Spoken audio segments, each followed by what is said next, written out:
Hello বন্ধুরা, তোমরা সবাই কেমন আছো? আশা করি তোমরা ভালো আছো। নতুন একটা ব্লগে তোমাদের অনেক অনেক স্বাগত জানাই। তো বন্ধুরা, এই ভিডিওটা ছিল রামনবমীর দিন, তো একটু দেরি হয়ে গেছে ভিডিওটা পোস্ট করতে। তো এই প্রথমবার ফার্স্ট টাইম আমি আসলাম রামনবমীর দিনে, বেরিয়েছি। তো এসে তো দেখলাম, আর চেকপোস্টে এসেছি, এসে দেখলাম ওখানেই ওখান থেকে শোভাযাত্রাটা শুরু হবে। এত মানুষের ভিড় আর এত বড় রামের মূর্তি দেখে আমিও তো অবাক হয়ে গেছি। সবাই ছবি তোলায় ব্যস্ত, চান্স পাওয়াই যাচ্ছে না, এত ভিড় মানুষের। তো আমিও কয়েকটা ছবি ভিডিও করে আমি ওখান দিয়ে বেরিয়ে এসেই তোমাদের দাদাভাই তো একটা পতাকা তো কিনে নিলাম। আমার ছেলের তো জল তেষ্টা এতই পাচ্ছে, ওখান থেকে একটা জল নিয়ে আমরা এখন বেরিয়ে গিয়েছি। প্রচুর ভিড়, তাও তার ফাঁকে ফাঁকে আমরা বেরিয়ে চলে আসলাম, একটু এগিয়ে গিয়ে দাঁড়াবো, কারণ ছেলে নিয়ে অসুবিধা হবে যখন প্রচুর ভিড় হয়ে যাবে।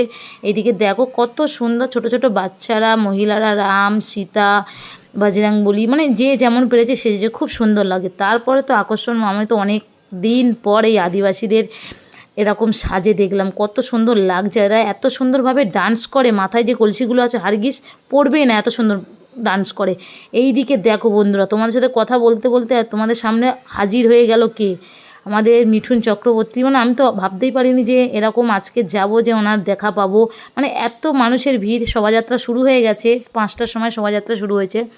মিঠুন চক্রবর্তী আসলো, তারপর শোভাযাত্রা শুরু। প্রচুর প্রচুর চারিদিকে শুধু গেরুয়া গেরুয়া গেরুয়া, জয় শ্রীরাম। এই প্রথমবার ফার্স্ট টাইম আমি গেলাম, সত্যি আমার খুব ভালো লাগলো। এত মানুষ বেরিয়েছে।